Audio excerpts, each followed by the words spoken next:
Hi all, welcome to Vijayamala சக்கரவர்த்தி channel. இன்றைக்கு உண்டான லஞ்ச் மெனு என்னன்றது நம்ம கிச்சனுக்குள்ளே போய் பார்க்கலாம். Hi all. ஸோ இன்னைக்கு ஆடி முதல் வெள்ளிக்கிழமை. ஸோ இன்னைக்கு ஒரு சிம்பிளான தளிகை நம்ம பண்ணலாம். யூஸ்வலாக ஆடினாலே அம்பாளுக்கு உகந்த இது. யாரெல்லாம் இந்த ஆடி மாசத்துல பித்துக்கு பால் தெளிக்கிறது, தை வெள்ளி இதுக்கெல்லாம் யார் பண்ணுவா அப்படி சொல்லுங்க. ஆக்சுவலா இது எங்க மாமியார் ஆத்துல வழக்கம் கிடையாது, எங்க அம்மா பண்ணுவா. சோ எனக்கு யாரோ சொன்னா ஏதோ தோஷம் பண்ணு அப்படின்னு சொல்லிட்டு சோ நானுமே எய்தர் கோவில் உள்ள நாகருக்கு போய் பால் குத்திட்டு வருவேன். அப்படி ரொம்ப முடியல அப்படின்னாக்கா ஆத்துலயே எனக்கு கல்யாணத்துக்கு கொடுத்த நாகர் இருக்கு, அதுக்கு நான் பால் அபிஷேகம் பண்ணுவேன். சோ நீங்க யாராவது இது பண்ணுவீங்களா அப்படின்றத கமெண்ட்ல சொல்லுங்க. ஸோ கேமரா ஏதோ டிம் ஆகி வருது, என்னன்னு தெரியல ப்ராப்ளமானு. ஸோ இன்னைக்கு உண்டான தளிகைகள் என்ன அப்படின்னு பாக்குறதுக்கு முன்னாடி உங்க எல்லாருக்குமே வீடியோ பிடிச்சிருந்ததுன்னா வீடியோவை லைக் பண்ணிட்டு பாருங்க. நான் இன்னைக்கு இருக்கிறது விஷ்ணுபுரி சில்க் 3 ply.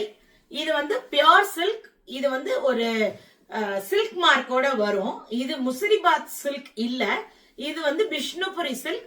இதுவே டூப்ளிகேட் கூட நிறைய வருது. அதான் சொல்றேனே, இந்த அம்பானி ஒய்ஃப் எதையாவது ஒண்ணுத்த கட்டிண்டாலோ கழுத்துல போட்டுனாலோ உடனே ராத்திரியோட ராத்திரியா அதை டூப்ளிகேட் பண்ணி காத்தாலைக்குள்ள அப்படியே பரப்பிடுறாங்க. சோ அந்த மாதிரி இல்ல, இது pure silk sorry, 3 ply sorry. So நான் போட்டு இருக்கிறது ஒரு ஆக்சிடைஸ் சில்வர் நெக் பீஸ், அதுக்கு மேட்சிங் இயரிங். சோ இன்னைக்கு என்னோட மேக் ஓவர் அவ்வளவுதான். நம்ம இப்ப குக்கிங் குள்ள போலாம் வாங்கோ. இன்றைக்கி எடுத்து வச்சுட்டுருக்கிற காய், அன்றைக்கி பச்சை தக்காளி இருக்கு இல்லையா, ரா டொமேட்டோ, அது வாங்கினதில் மிச்சமும் முள்ளங்கி, இது ரெண்டும் இருக்குது. ஸோ இன்றைக்கு உண்டான தளிகையில் இந்த காய் தான் இருக்க போகிறது. முள்ளங்கி சாம்பாருக்கு முள்ளங்கியை கட் பண்ணி பருப்போடு போடலாம்.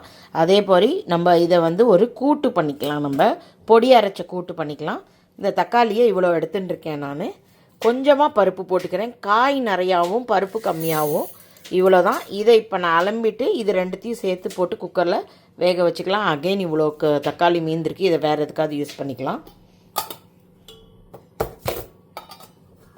இதை இப்போ நான் அலம்பின்னு வந்துடுறேன். பருப்பு அலம்பின்ட்டேன். இப்போ நான்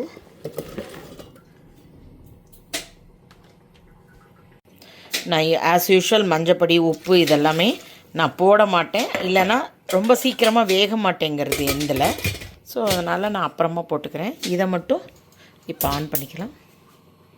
இது ஒரு 3-4 சவுண்டு வரட்டும். ஸோ அடுத்த குக்கரில் நான் துவரம் பருப்பு எடுத்துட்டுருக்கேன் சாம்பாருக்கு. அதோட முள்ளங்கியும் நான் அலம்பி கட் பண்ணி எடுத்துட்டேன். இதையும் நம்ம குக்கரில் வச்சிடலாம். சைட் பை சைடு ரெண்டும் குக் ஆகிடும். பருப்பு நல்லா மூழ்கினா போகிறோம், அந்த ஸ்ட்ரீம்லேயே காய் வெந்துடும். இல்லைனா இவ்வளோ காயும் நான் மூழ்கிற அளவுக்கு ஜலம் போட்டேன்னா அப்புறமா ஒரு அண்டாவில் வந்துடும் சாம்பார். ஸோ அதனால் கொஞ்சம் ஜலம் குத்தினா போகிறோம், பருப்பு வேகிற அளவுக்கு இருந்தால் போகிறோம். ஸோ இதுவுமே ஒரு 4 சவுண்டு வரட்டும். அங்கே அந்த குக்கரை தூக்கி அந்த அடுப்பில் வச்சுட்டேன். தக்காளியும் பாசிப்பருப்பும், இது முள்ளங்கியும் துவரம் பருப்பும். ஸோ ரெண்டும் சவுண்டு வர வேண்டிதான். ஸோ வானலியில் கொஞ்சமாக எண்ணெய் குத்தின்னு இருக்கேன். தேவையான சாமான்கள்: 2 டீஸ்பூன் தனியா, 1/2 டீஸ்பூன் மிளகு, 1/2 டீஸ்பூன் வெந்தயம், 1 டீஸ்பூன் கடலப்பருப்பு, 1 டீஸ்பூன் உளுத்தம்பருப்பு, 1/2 டீஸ்பூன் ஜீரகம், கருவேப்பிலை, வத்த மிளகா, எல்லாருக்கும் அவாளுக்கு தகுந்தாப்புல காரத்துக்கு தகுந்தாப்புல, அதுக்கப்புறமா தேங்காய். ஸோ இதெல்லாமே நான் இப்போ வறுத்து தேங்காயோடு அரைச்சி எடுத்துக்க போகிறேன். பார்த்தீங்கன்னா இப்போ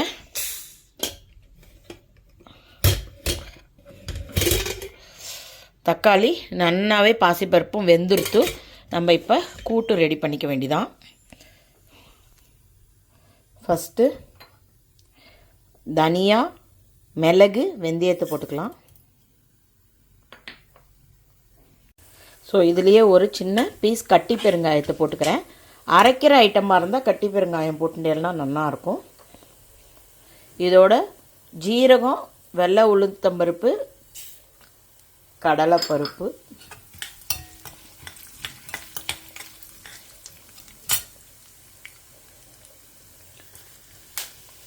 கருவேப்பிலை, நான் பேடிகை சில்லி போட்டுருக்கேன். நீங்கள் எந்த சில்லி வேணாலும் போட்டுக்கலாம். பச்சை மிளகா கூட போட்டுக்கலாம். கூட்டு கலராக வரணுன்னா பேடிகை சில்லியோ காஷ்மீரி சில்லியோ போட்டுக்கோங்க. இல்லை எனக்கு நல்ல காரசாரமாக வேணும்னா பச்சை மிளகா போட்டு பண்ணுங்க. இப்போ இது நல்லா செவந்ததுக்கப்புறமா ஆஃப் பண்ணிவிட்டு தேங்காயோடு சேர்த்து வச்சு விழுதாக அரைச்சி எடுத்துன்னு வரணும். இது நல்லா செவந்துருத்து. நான் இதுலேருந்து மிளகா வெத்தலையும் தேங்காயும் ஃபஸ்ட்டு கிரைண்ட் பண்ணிக்கிறேன். அப்புறமா அந்த சாமான்கள்லாம் போட்டாக்க தான் நல்ல மைய கிரைண்ட் ஆகும். இந்த அளவுக்கு பொடி பொடியாக ஆக்கின்றதுக்கப்புறமா நம்ம இந்த சாமான்களெல்லாம் மிக்சியில் சேர்த்துக்கலாம். ஸோ நல்லா அரைச்சின்னு வந்துட்டேன், விழுதாக அரைச்சின்ட்டேன். இப்போ நம்ம கூட்டோட மிக்ஸ் பண்ண வேண்டிதான் வேலை. ஸோ நான் இப்போ அந்த குக்கர்லேருந்து பாசிப்பருப்பு தக்காளியை வந்து தனியாக ஒரு பாத்திரத்தில் போட்டுட்டேன். இதுக்குண்டான உப்பு போட்டுடலாம். இதுக்குண்டான மஞ்சள் பொடியும் ஆட் பண்ண வேண்டிதான். அதுக்கு முன்னாடி நம்ம அரைச்ச விழுதை ஆட் பண்ணிடலாம். எவ்வளோ தூரம் கெட்டி வேணுமோ அதுக்கு தகுந்தாப்பல பார்த்துக்கோங்க. நான் இந்த ஜலத்தையே எடுத்து மிக்சியில் இது பண்ணி குத்திக்கிறேன். ஏன்னா நிறைய ஜலம் குத்திட்டா அளவும் ஜாஸ்தி ஆகிடும், நீர்த்து போயிடும்.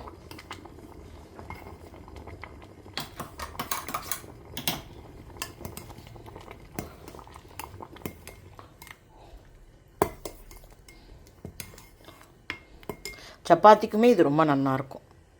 ஸோ மிக்சியையும் லேசாக இது பண்ணிவிட்டு குத்தி ஜலம் குத்தி க்ளீன் பண்ணி இதோடு சேர்த்துன்ட்டேன். பார்த்தேல் அப்படின்னாக்கா தக்காளியெல்லாம் அப்படி ஒன்றும் மசிஞ்சே போல பாருங்க, நல்ல ஷேப்பாக தான் அப்படியே இருக்குது. இது சப்பாத்திக்கும் தொட்டுக்கலாம், சாத்துக்கும் பிசைஞ்சு சாப்பிடலாம், தொட்டும் சாப்பிடலாம், எது வேணால் யூஸ் பண்ணிக்கலாம். ஒரே தடவை காத்தாலே பண்ணி முடிச்சிட்டெல்லாம் வேலை ஆகிடும். இது நல்லா ஒரு கொதி வந்த உடனே கொத்தமல்லி தழை இருந்தால் போட்டுக்கோங்க. என்கிட்ட இன்றைக்கி கொத்தமல்லி தழை இல்லை. ஸோ ஜஸ்ட்டு கடுகு உளுத்தம்பருப்பு கடலப்பருப்பு ஒரே ஒரு வத்த மிளகா தாளித்து மேலே கொட்ட வேண்டிதான். கொட்டினா நமக்கு அரைச்சி விட்ட பச்சை தக்காளி கூட்டு ரெடி ஆகிடும். இப்போ தாளித்து கொட்ட வேண்டியது தான் பாக்கி. எண்ணெய் வச்சுன்னு இருக்கேன். வெறுமை கடுகு உளுத்தம்பருப்பு கடலப்பருப்பை தாளித்து கொட்டிடலாம்.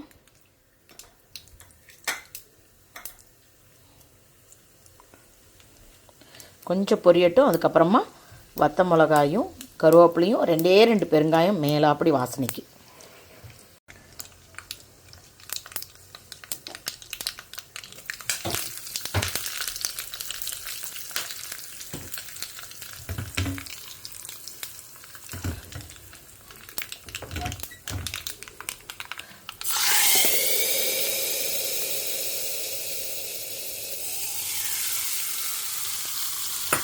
கூட்டு மணக்க ரெடியாக எடுத்து அடுத்தாப்பில் முள்ளங்கி சாம்பார் குக்கர் சாம்பாராக நம்ம அதை பண்ணிக்கலாம்.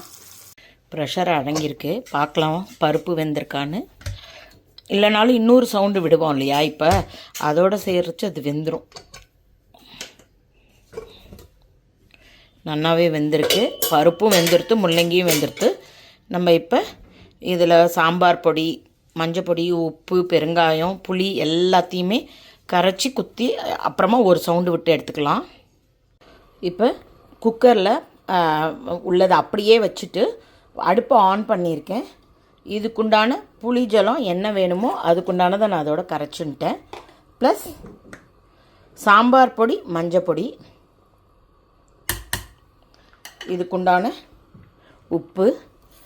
இந்த மாதிரி பண்ணிட்டேல் அப்படின்னாக்கா ராத்திரி தோசை இட்லி இந்த மாதிரி பண்ணிட்டேல்னா ஒரு மாதிரி என்ன சொல்கிறது, இந்த சாம்பார் வந்து கண்டிப்பாக டிஃப்ரெண்ட் டேஸ்ட்டாக இருக்கும். நார்மலாக நம்ம சாம்பார் பண்ணுறதை விட அந்த ப்ரெஷர் குக் பண்ணச்ச அதோட டேஸ்ட் வேறு மாதிரி இருக்கும், கொஞ்சம் ஹோட்டலில் சாப்பிட்ற மாதிரி இருக்கும். சில காய்கறிகளுக்கு தான் இந்த சாம்பார் நல்லாயிருக்கும் குக்கரில் பண்ணுறது. சப்போஸ் உங்களுக்கு வேணும்னா இதோட வெங்காயம் தக்காளி எல்லாமும் போட்டு பண்ணலாம். ஸோ நான் இன்றைக்கி வெங்காயம்லாம் போடலை. ஸோ இதை இப்படியே கலந்து விடலாம். ஃபஸ்ட்டு நான் பொதுவாக பார்த்தேன் அப்படின்னாக்கா அந்த எண்ணெயில் வந்து குழம்பு பொடியோ இல்லை சாம்பார் பொடியோ ஒரு தடவை பொரிக்கிற மாதிரி போடுவேன். ஸோ தட் அதோட டேஸ்ட் வந்து நமக்கு நல்லா கொடுக்கும் அப்படின்ட்டு.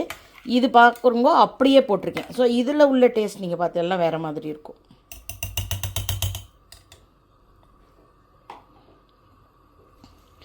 இதை நம்ம ஜஸ்ட்டு ஒரு விசில் விட்டு இறக்கினா போகிறோம்.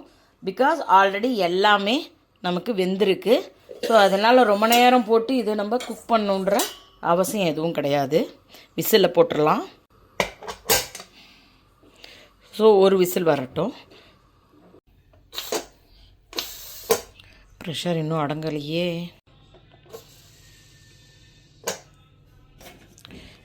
இன்னைக்கு கொஞ்சம் என் பொண்ணோட ஃபோன் கால் பேசிட்டேன் காத்தால், எல்லாம் டிலே ஆகிடுத்து. ஃபஸ்ட் கிளாஸாக ரெடியாக இருக்குது. இப்போ நம்ம இதை ஒரு பாத்திரத்தில் ட்ரான்ஸ்ஃபர் பண்ணிவிட்டு இதுக்கு ஒரு தாளிப்பு கொடுத்துட்டோம் அப்படின்னாக்கா நமக்கு முள்ளங்கி குக்கர் சாம்பார் ரெடி ஆகிடும். ஸோ நம்ம தாளிக்கிற கரண்டியில் எண்ணெய் குத்தியிருக்கேன்.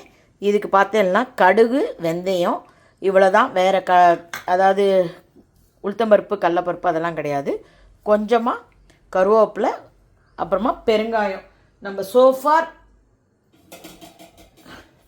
பெருங்காயம் யூஸ் பண்ணல இன்னும். ஸோ இதில் தான் பெருங்காயம் போட்டு மேலே இது பண்ணுவோம்.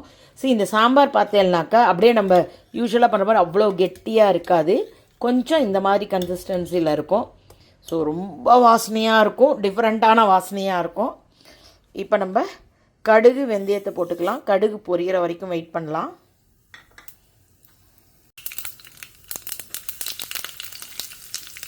நம்ம மஞ்சப்பொடி, உப்பு எல்லாமே முன்னாடி போட்டோம். அதனால் இப்போ வேறு எந்த சாமானும் கிடையாது, ஒன்லி இந்த தாளிப்பு தான். இந்த ஸ்டேஜில் நீங்கள் சாம்பாரில் உப்பு சரியாக இருக்கான்னு பார்த்துக்கோங்க. கரெக்டாக இருந்ததுன்னா நீங்கள் அப்படியே தாளித்து கொட்டினா போதும்.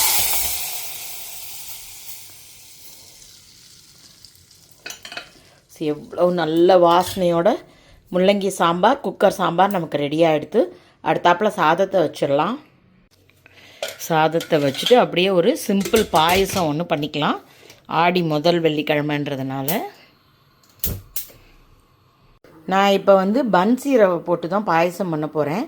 இது ஒரு கப்பு எடுத்துட்டுருக்கேன். ஒரு கப்பு நாட்டு சக்கரை எடுத்துட்டுருக்கேன். முந்திரி பருப்பு, திராட்சை, ஏலக்காய், குங்குமப்பூ. அதுக்கப்புறமா நீங்கள் பார்த்தீங்க அப்படின்னாக்கா இந்த லாக்டோஸ் ஃப்ரீ மில்க் போட்டு தான் பண்ண போகிறேன். ப்ரமோஷன்லாம் இல்லை. எனக்கு எப்போ பால் எங்கே ஆட் பண்ணணுன்னாலும் இந்த பால் தான் போட முடியும், இல்லைன்னா என்னால் சாப்பிட முடியாது. அவ்வளோதானே தவிர நார்மல் பால் நீங்கள் எல்லோரும் போட்டுக்கோங்க. நான் இந்த பாலை போட்டு பண்ணுறேன். இப்போ ஒரு சின்ன உருளி ஒன்று வச்சுருக்கேன். அதுக்கப்புறமா இதில் நான் நெய் குத்திக்கிறேன். நெய் உருகின கையோட நம்ம ரவையை வறுத்துக்கலாம். நெய் பார்த்தெல்லாம் நல்லா உருகிடுத்து நான் ரவையை ஆட் பண்ணிக்கிறேன். இது பன்சி ரவை. இது கொஞ்சம் நல்லா செவக்க வறுத்துக்கலாம்.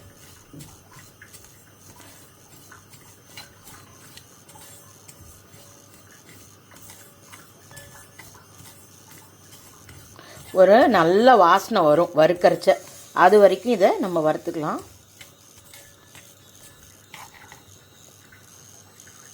எல்லாம் ரவை பொரியிற மாதிரி வர ஆரம்பிக்கும். அந்த ஸ்டேஜில் ஜலத்தை குத்திட்டு இமீடியட்டாக நல்லா கரைச்சி விடணும், இல்லைன்னா கட்டி தட்டி ஆகிடும். கட்டி தட்டி ஆகாமல் நல்லா இதை கரைச்சி விடணும். கொதி வரைச்ச நம்ம பால், நாட்டு சர்க்கரை எல்லாத்தையுமே ஆட் பண்ணிக்கலாம். அது வரைக்கும் இது ஃபஸ்ட்டு இது கொதி வரட்டும். பார்த்தோம்னா கொதி வர ஆரம்பிச்சுடுத்து, பபிள்ஸ் வருது இல்லையா? இந்த ஸ்டேஜில் நம்ம நாட்டு சர்க்கரையை ஆட் பண்ணிக்கலாம். இதை நல்லா கட்டி இல்லாமல் இப்படி கரைச்சிக்கலாம். தலிகையே இன்னும் ரெடியாகி முடியலை. பிரேக்ஃபாஸ்ட் முடித்த கையோட டாய்லெட் கதை பெரிய கதையாக இருக்கும். அதெல்லாம் முடிச்சுட்டு தான் இங்கே நான் தலிகையே பண்ண முடியும். அதுக்குள்ளேயே சாப்பாடை கொடுன்னு கேட்டுருக்கா. எனக்கு சாதம் கம்மியாக கொடு, அப்படி கொடு, ஏதோ ஒன்று சொல்லுவாள். மணி தெரிய மாட்டேங்கிறது. ஸோ ஃபோன் வச்சுட்டுருக்கா. ஃபோனில் யூடியூப்பு, ஃபேஸ்புக்குன்னு நல்லா அப்டேட்டடாக அப்கிரேடடாக தான் இருப்பாள் எங்கள் அப்பா.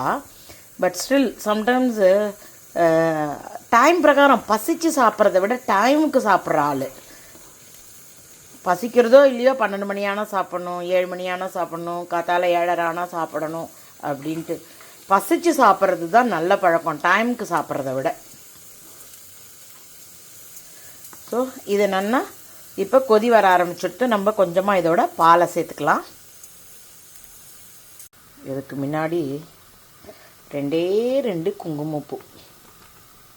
நல்லா ரிச்சாக சாப்பிடுவோமே நம்மளும் தான். அதுக்கப்புறமா ஏலக்காய். குங்குமப்பூ ஏலக்காயெலாம் போட்டோன்னா பயங்கரமாக வர ஆரம்பிச்சிட்டு. ஸோ இப்போ இந்த பாலை ஆட் பண்ணிக்கலாம். கொஞ்சமாக ஆட் பண்ணால் போகிறோம். ஏன்னா இது ஒரு மாதிரி கான்சன்ட்ரேட்டடாக தான் இருக்குது, ரொம்ப வேண்டாம். அடுப்பு சின்னதாக வைக்கலன்னா திரியாக போயிடும். பக்கத்தில் சாதம் வச்சுருக்கேன். சாதமும் ரெடியாக எடுத்துனா பாயசமும் சைமல்டேனியஸாக ரெடியாக எடுத்து அப்படின்னாக்கா இதுக்கு நம்ம நெய்யில் முந்திரி பருப்பு திராட்சையை பொரிச்சு குத்திட்டோம் அப்படின்னாக்கா நமக்கு ஆடி வெள்ளி முதல் வெள்ளி பாயசம் ரெடி. ஸோ இப்போ நான் தாளிக்கிற கரண்டியில் நெய் குத்தின்னு இருக்கேன். முந்திரி பருப்பு திராட்சை பாயசம் ரெடியாக எடுத்து. எங்கள் ஆற்றுலலாம் முந்திரி பருப்பு திராட்சையில் நல்லா தாராளமாக போடுன்னுவா. ஈவன் எங்கள் ஆத்துக்காரமே இப்படி தான். ஏன்னா பாயசத்தில் முந்திரி பருப்பா இல்லைன்னா முந்திரி பருப்பில் பாயசமான்ற அளவுக்கு தாராளமாக போடு. உடம்புக்கு ரொம்ப நல்லது, போடு போடுன்ட்டே இருப்பார் எங்கள் ஆத்துக்கார்.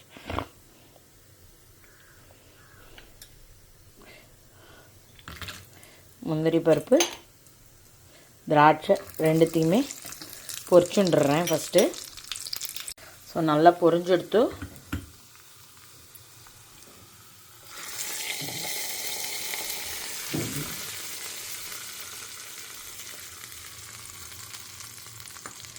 ஆடி முதல் வெள்ளி பாயசம் ரெடி.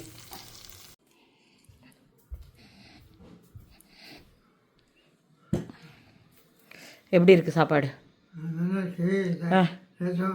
நீ எவ்வளோ சாப்பிட்றியோ சாப்பிட்டு மிச்சத்தை வைய, நான் தூக்கி போட்டுக்கிறேன், ஒன்றும் பிரச்சனை இல்லை. ரசம் இல்லை, குக்கர் சாம்பார் பண்ணி முள்ளங்கியை போட்டு மசிச்சிருக்கேன். அதே போல் கொஞ்சமாக ஒரே ஒரு தக்காளி போட்டு பச்சை தக்காளி போட்டு கூட்டு பண்ணியிருக்கேன், மசிச்சு பண்ணியிருக்கேன். அது எப்படி இருக்குன்னு சொல்லு. ஜாஸ்தியாக இருந்தால் அதிலே வச்சுட்டு தூக்கி போட்டுக்கலாம். எப்படி இருக்கு? காரமாக இருக்கா? சரியா இருக்கா? சரி, முள்ளங்கி சாப்பிட்டா தான் நீர் நிறையா வெளியில் வரும். தண்ணியும் குடிக்க மாட்டேங்கிற. தண்ணி குடிக்கிற, பட் கலர் யூரின் டார்க்காக வருது. ஸோ அதுக்கு தான். சரியா இருக்கோ இல்லையோ? காரம் இல்லையே. பாயசம் எப்படி இருந்தது? பாயசம் ஓகே, சாப்பிட்டு. ஸோ இன்றைக்கி ஆடி முதல் வெள்ளிக்கிழமை. இன்னைக்கு உண்டான தளிகை ரெடியாக எடுத்து என்ன ஆயிருக்குன்னு பார்க்கலாமா? சுட சுட சாதம் ரெடியாக இருக்குது. அதுக்கப்புறமா முள்ளங்கி குக்கர் சாம்பார் ரெடி பண்ணினேன். அதுக்கப்புறமா ரா டொமேட்டோஸ் போட்டு அரைச்சி விட்ட கூட்டு ரெடி பண்ணியிருக்கேன். அதுக்கப்புறமா பன்சி ரவை பாயசம் பண்ணியிருக்கேன். ஸோ இன்னைக்கு உண்டான தளிகை மணக்க மணக்க ரெடியாக எடுத்து. Hope you are all enjoying my video. If you like it, please like and subscribe my channel. Thank you for watching. Bye bye all.